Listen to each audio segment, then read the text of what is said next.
قالوا لابن محمد رمضان انت اسود زي ابوك وعايش في فيلا وعندك عربيات كتير عشان انتوا حرامية. محمد رمضان طلع لأول مرة ورد على الحاجات اللي طلعت على ابنه، وإن هو مفروض يروح دار رعاية بعد التهمة الموجهة ليه من أحد الآباء إن هو ابن محمد رمضان تعدى على ابنه في أحد النوادي. رمضان قال إن القانون ما بيسمحش إن الصحافة ولا الإعلام ينشروا صورة طفل او يقولوا اسمه او يكشفوا اي حاجة عن هويته، زي لما حصل لما طلع طبعا الاخبار ان ابنه هيروح دار رعاية بحكم من المحكمة. وعشان كده محمد رمضان قرر ان هو يحكي القصة زي ما حصلت بالظبط، وقال ان ابنه كان موجود في النادي هو واخته الصغيرة وقاعدين لوحدهم زي ما الكاميرات جابت في النيابة لما النيابة اتفرجت على الفيديوهات، ولقى مجموعة من الأطفال جم وقفوا قدام ابنه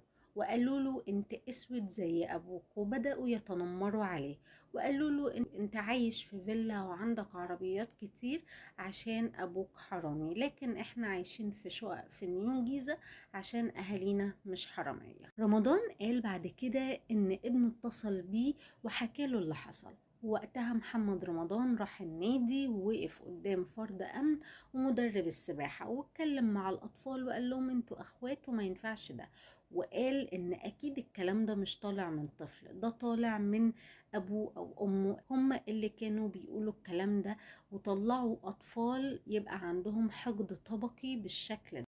وقال ان الكلام ده كله متوضح في الفيديوهات الموجودة عند النيابة ومفروض النيابة شافتها. محمد رمضان اكد ان ده اضطهاد بيواجهه من 11 سنة، وان في تعنت تجاهه بشكل كبير قوي من 11 سنة، ومعارك دايرة حواليه ومعارك دايرة على ابنه لمجرد ان هو ابن محمد رمضان.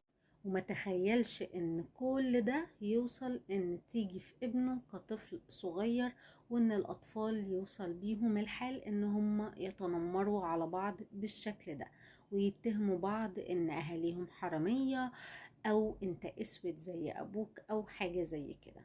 وقال ان هو واثق جدا في الشعب المصري والشعب اللي في الشارع، وان هم عارفين القصة بالظبط وعارفين ودريانين باللي بيحصل. محمد رمضان نهى كلامه بان هم مهما حاولوا ان هم يظهروا بشكل مش كويس، سواء بقى قاصدين او عن جهل منهم، هو هيفضل هو وولاده وعيلته يحبوا بلدهم مصر.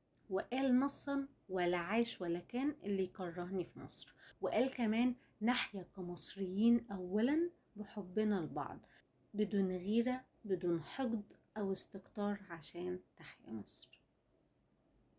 ودي القصة الكاملة للموضوع اللي حصل ما بين ابن محمد رمضان والطفل اللي معاه في النادي، وده على لسان محمد رمضان.